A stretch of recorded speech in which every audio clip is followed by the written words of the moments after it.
국민의힘 관련 소식으로 넘어갈 텐데 국민의힘이 정당 해산되는 거 아니냐 정치권에서 이런 얘기가 좀 들리고 있습니다. 국민의힘 내부에서도 우려의 목소리가 나왔었죠. 한번 영상을 보도록 하겠습니다.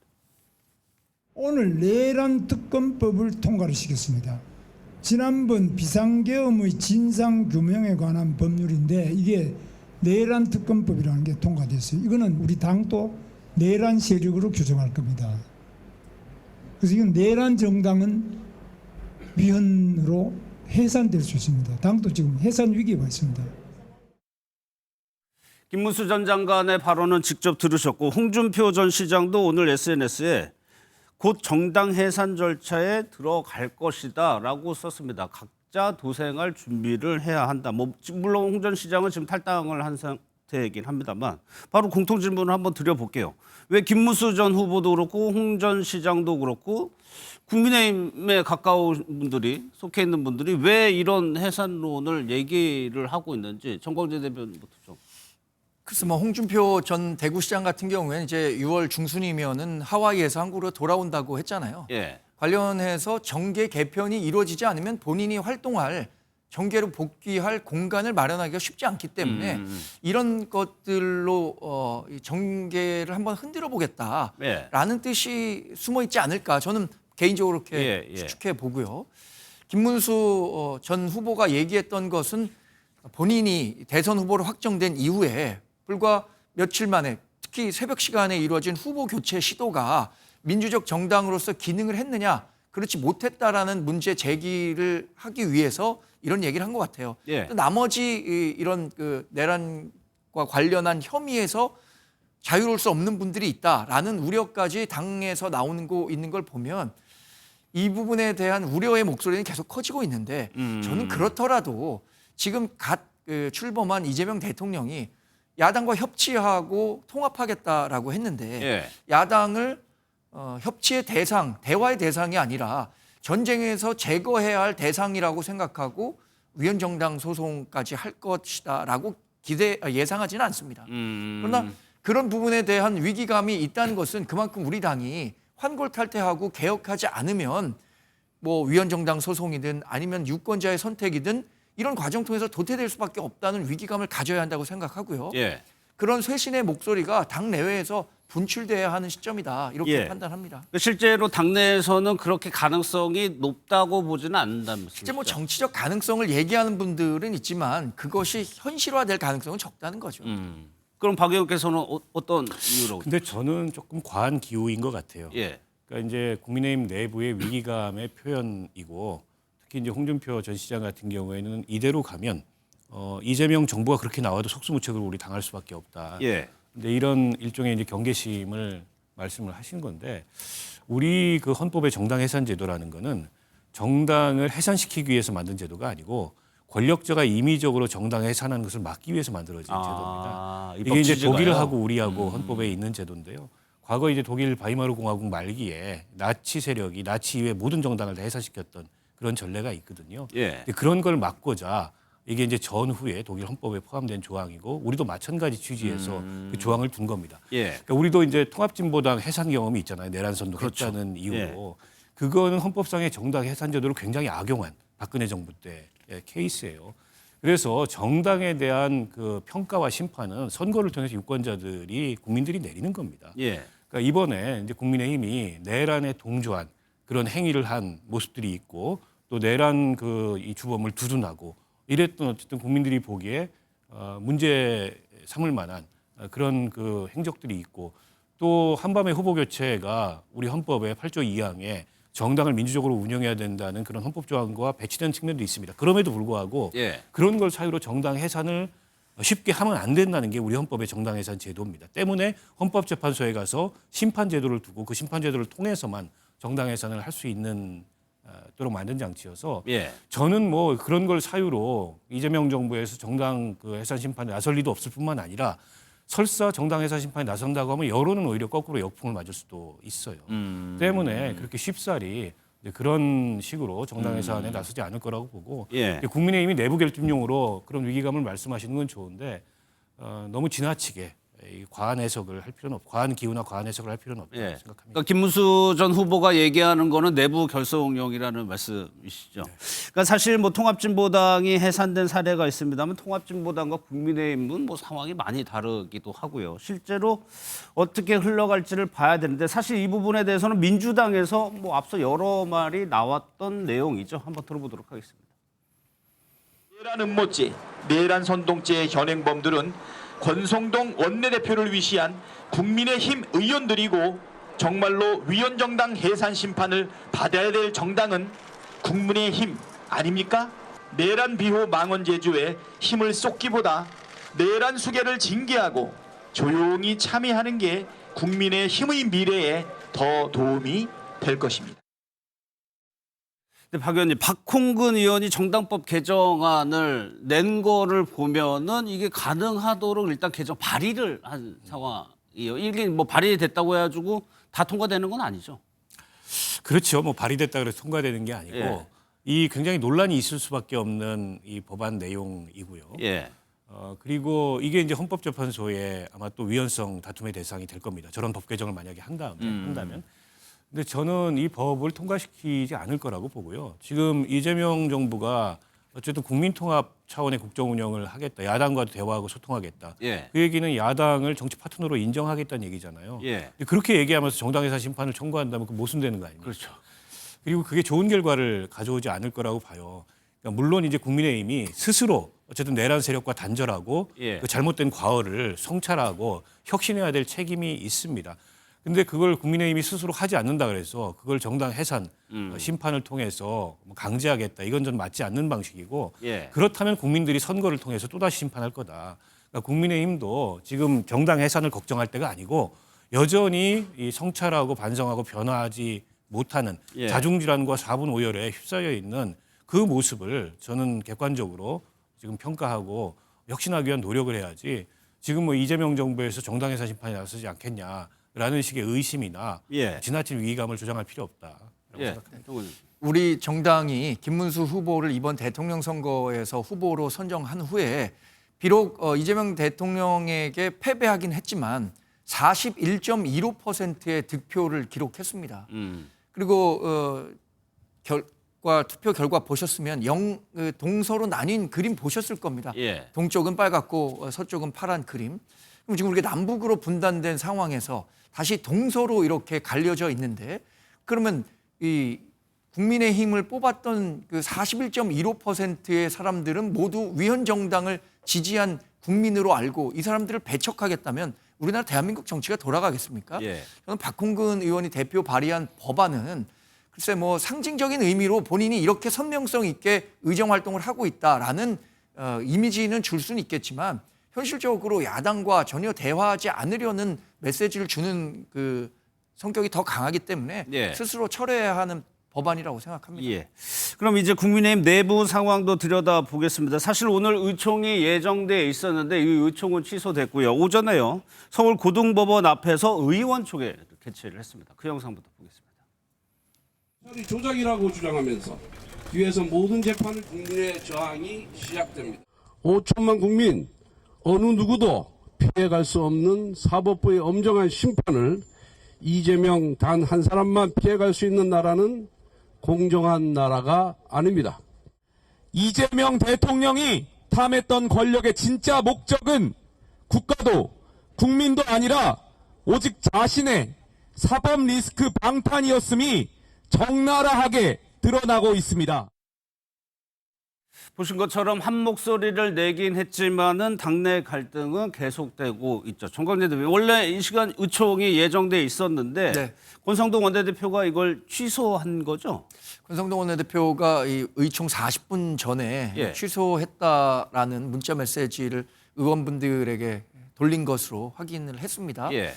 근데 40분 전에 갑자기 취소됐다고 하는데 그 이유는 이렇게 설명했어요. 지금 어차피 의총을 열어봤자 당내 분열만 더 커지니까 어차피 6월 16일에 원내대표를 새로 뽑으니 원내대표를 새로 뽑은 후에 이 방안에 대해서 수습책을 내놓자라는 의견을 제시했다고 하는데 예. 그게 이 원내에 있는 뭐 다수 의원들의 공감대를 확보한 것이었는지 예. 아니면 권성동 원내대표가 본인의 의지에 따라 한 것인지는 확인할 수는 없겠습니다만 예. 일정 부분 왜 갑자기 취소됐는가에 대한 문제 제기를 한 부분이 분명히 있거든요. 예. 김용태 비대위원장도 이렇게 일방적으로 취소된 것에 대해서 알지 못했다라고 불만을 토로하고 있는 걸 보면 의총 소집 자체를 놓고도 우리 당내 간의 갈등 여지가 좀 있는 것 같아서 상당히 안타깝습니다. 그러니까 김용태 비대위원장이면 지금 사실상 당대표의 역할을 하고 있는 건데 김용태 비대위원장도 문자로 그걸 봤다는 거예요. 그럼 박 의원님 이거는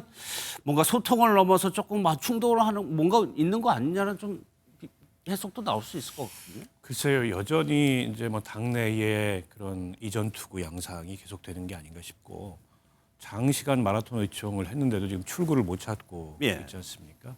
이제 크게 보면 전당대회 시기 문제가 하나 이슈고, 예. 그다음에 비대위를 언제까지 누가 할 거냐. 지금 김용태 비대위원장이 5가지 쇄신안을 내걸고 사실상 6월 30일 이후에도 비대위원장을 계속하겠다라는 이제 일종의 혁신 비대위 역할을 하겠다라는 의지를 드러냈는데, 예. 뭐 물러나라 이게 이제 친윤들 당의 주류의 입장이고 결국 6월 16일 날 지금 새 원내대표를 선출하도록 예정이 돼 있는데 예. 그 새 원내대표를 중심으로 다시 비대위를 구성해서 그 비대위원장이 전당대회까지 관리하는 이런 역할을 맡기자. 이게 지금 이제 친윤 예. 쪽의 의견인 것 같아요. 그러니까 거기에는 당쇄신 방안이 없는 거죠. 그런데다가 김용태 비대위원장이 어쨌든 탄핵 당론 결정했던 거를 다시 번복하는 것과 그다음에 지난 이제 후보 교체 사태에 대해서 진상 규명하고 당무위 감사를 통해서 당무감사요. 책임을 예. 가리는 등등의 쇄신안을 냈는데 그에 대해서도 상당한 거부감을 좀 표했다는 거 아닙니까? 예. 오늘 의총이 열리면 이제 그 문제에 대해서 또 다시 경론이 일어나고 그리고 의원들 사이에 좀 미세한 그 의원들의 의견 변화도 좀 보이는 것 같아요. 이를테면 그래요? 예. 재선 의원 15명이 모여서 김용태 비대위원장한테 힘을 실어주는 그런 입장을 발표했는데 그 15명의 면면을 보면 과거에 친윤하고 가까웠던 분들도 있어요. 그러니까 친윤도 분화가 일어나고 있는 거죠. 예. 근데 그런 분화를 굳이 이제 노출하지 않겠다. 이게 권성동 원내대표의 생각인 겁니다. 결국 기존의 이제 당 주류가 여전히 그 기득권을 유지하려고 하는 예. 이제 그런 모습이 나타나고 있고 그 문제를 둘러싼 여러 가지 당내 파열음이 앞으로도 상당 기간 지속되지 않을까 싶습니다. 그러면 권성동 원내대표의 생각은 16일 날 원내대표 경선이 있으니까 새로운 원내 지도부가 전당대회 시기나 지도 체제를 결정하는 걸로 맡기자 이런 생각일까요? 그런 것 같아요. 지금 예. 어쨌든 의원들 숫자로 보면 기존 주류가 다수 아닙니까? 친윤 의원들이. 그러면 이제 원내대표를 자신들이 다시 가져올 수 있다 이렇게 보는 것 같고 그 원내대표가 중심이 돼서 뭐 전당대회 시기부터 전당대회 관리 뭐 넓게는 무슨 룰 기타 등등의 문제까지 다 이름해서 예. 거기서 결정하도록 하자. 이게 권성동 원내대표를 위시한 이제 친윤 주류의 생각인 것 같아요. 예. 그에 대해서 이제 뭐 김용태 비대위원장을 포함해서 이른바 친한계에서는 상당히 반발하고 문제 제기를 하고 있고 예. 오히려 김용태 비대위원장한테 좀 힘을 실어줘서 전당대회를 하더라도 그때까지 그 책임을 김용태 비대위원장이 맡도록 하자라는 의견이 맞서고 있는 게 아닌가 싶습니다. 그러면 친한계에서 그러니까 권성동 원내대표가 그렇게 생각을 한다는 거는 원내대표 경선에서 뭐 유리하다고 보는 건가 이런 해석이 할 수도 있을 것 같은데 친한계에서는 어떻게 하자는 거예요? 일단 그 당내 의석 분포를 놓고 보면 예. 어차피 2024년 4월 총선을 통해서 이 등원하신 분들이에요. 그분들이 이 국회의원에 당선됐을 때는 당연히 윤석열 대통령이 정점에 있었을 때니까 그렇죠. 그때는 뭐 당연히 모든 분들이 친윤이라고 할 정도로 당내 여전한 주류 세력이죠.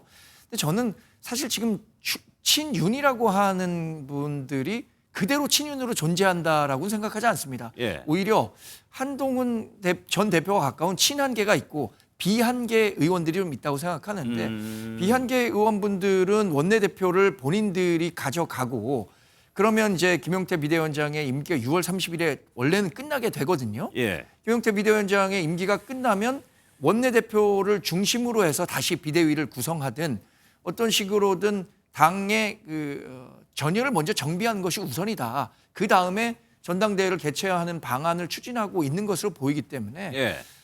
일단 뭐 한동훈 전 대표와 가까운 분들은 그런 방안에 대해서는 동의하지는 않는 것 같아요. 그러니까 최근에 당내 상황에 대해서 한동훈 전 대표가 지금 입장을 명확하게 안 내고 있는 상황인데 뭘 고민하고 있다고 보세요, 박 의원께서? 이제 전당대회 개최 여부, 예. 또 본인의 출마 여부 이것까지 다 종합해서 고민을 하고 있지 않을까 생각이 들고요. 예. 들리는 얘기로는 친한계 내에서도 전당대회가 열린다 하더라도 한동훈 대표가 지금 출마하는 게 맞느냐 이런 예. 의견도 있다고 좀 합니다. 의견이 엇갈린다는 뭐 보도도 있었죠. 왜 그러냐면 이제 지금 출마하는 당 대표가 내년 지방선거를 치르게 되는데 이재명 정부가 어떻게 보면 내년에 그 상당한 국정 운영의 정점에 있을 때 치르는 선거에서 객관적으로 지형이 불리한데 그 선거 패배의 책임을 또 이제 쓸 수 있다. 지금 당 대표가 이제 그러느니 조금 더 길게 보고 차기 총선 때 역할을 하는 것으로 지금은 조금 뒤로 물러서자라는 예. 의견도 있다는 것 같아요. 물론 뭐 의사결정을 어떻게 할지는 모르겠습니다. 다만 이제 한동훈 전 대표의 선택 거취를 다 주목하고 있겠죠. 어쨌든 지난 대선의 차점자이기도 했고 계엄 탄핵에 반대하면서 탄핵에 찬성하면서 강한 어쨌든 당 쇄신의 목소리를 예, 그랬죠. 내왔고 또 친윤계를 향해서도 강한 비판을 해왔던 분이기 때문에 지금 이 국면에서 한동훈 전 대표가 어떤 선택을 하는지를 아마 당 안팎에서 상당히 주시하고 있을 걸로 봅니다. 예, 또 한 명이죠. 김문수 전 후보는 어떤 생각을 하고 있을지, 당권에 도전하는 건지 만 건지 영상을 좀 먼저 보겠습니다. 이재명 대통령이 취임을 하고 또 여러 가지 인사를 하고 있습니다. 아주 심각한 위기가 아주 쓰나미처럼 몰려올 겁니다. 큰 위기를 어떻게 극복할 거냐 생각하면은 대통령 선거에 패배한 사람으로서 뭐라고 속절해야 될지 모를 큰 책임을 느낍니다. 사실 오늘 정광재 대표 당 상임고문단 회의가 예정돼 있었죠. 여기에 김문수 후보가 올 예정이었는데 네. 이제 상이 있어가지고 참석을 못하는 것 같아요. 그렇습니다. 그래서 취소가 됐고요. 지금 김문수 전 후보의 정치적 행보와 관련해서 당 내외에서 여러 관측이 나오는데 많은 분들이 전당대회가 열리고 당대표를 뽑는 선거가 치러진다면 김문수 전 후보는 이번에 참전할 것이다. 라는 게 이렇게 예상들을 대체적입니까? 많이 하고 있습니다. 예. 지금 보이는 뭐 행보라든가 던지는 메시지 또 참모진들의 움직임만 놓고 본다면 김문수 후보가 당권을 잡아서 당을 본인의 정당으로 한번 만들어 보겠다라는 생각을 갖고 있는 것 같아요. 그런데 그런 방안에 대해서는 또 오히려 이제 반대편에 있는 분들도 꽤 많거든요. 그러니까 김문수 후보를 당 후보로 뽑아서 대통령 선거에서 지원은 했지만 김문수 후보가 과거에 자유통일당 활동을 했다든가 일종의 조금 더 우측으로 간 행동들을 많이 한 것을 우려하는 목소리도 있기 때문에 예. 김문수 후보가 만약에 이제 당대표 선거에 나오게 된다면 한동훈 전 후보는 나올지 안 나올지 잘 모르겠어요. 그러면 김문수 전 후보에 대한 찬반 투표 성격으로 진행될 가능성도 배제할 수 없겠습니다. 예. 친윤이라고 하는 이런 세력은 지금 윤석열 전 대통령 사라진 상태예요. 그러면 누군가가 좀 대표적인 인물이 앞에 나서야 되는 건데 김문수 후보가 그거를 대체할 수 있다라고 보세요?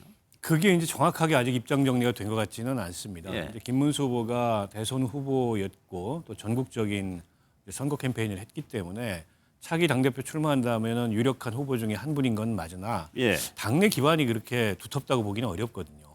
대선 직전에 입당을 한 분이고 또 오랫동안 당 밖에서 활동을 해왔기 그랬죠. 때문에 그러면 김문수 후보도 당내 세력 중에 누구와 손을 잡아야 이 전당대회에서 승리할 수 있을까 이런 아주 구체적 생각을 하지 않겠습니까? 예. 그런 차원에서 어쨌든 리더십을 지금 잃은 그러니까 얼굴을 잃은 친윤계와 또 세력이 필요한 김문수 후보 간의 이해관계가 맞아 떨어질 수도 있다.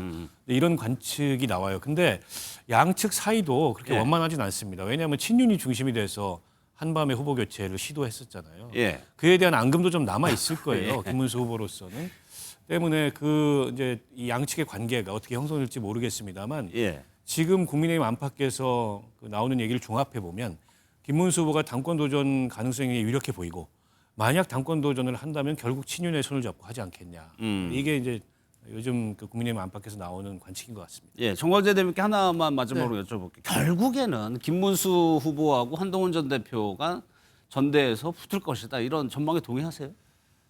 한동훈 전 대표가 출마 의지가 얼마나 강한지를 제가 확인할 수 없어서 예. 두 분이 붙을지 안 붙을지 모르겠는데 두 분으로 대표되는 세력 간의 대결은 분명히 있을 것 같습니다. 그러니까 우리 정당의 노선이 굳이 이념 좌표를 얘기하자면 조금 더 우측의 강성 지지자들을 똘똘 규합해야 하는 것이냐, 예. 아니면 그것이 아니라 중도 외연 확장을 통해서 다음 선거를 준비해야 하는 것이냐, 이 부분을 놓고 맹렬한 노선 투쟁이 있을 텐데 결국에는 김문수 전 후보가 갖고 있는 이념적 지향성을 갖고 있는 사람들이 있을 거고요. 중도 외연을 확장해야 한다는 사람들이 있을 거니까 아까 말씀드린 것처럼 한동훈 전 대표가 출마하지 않는다면 예. 결국 그 김문수냐 반 김문수냐 이런 식의 선거 구도가 펼쳐질 가능성도 배제할 수 없다고 봐야겠죠. 알겠습니다.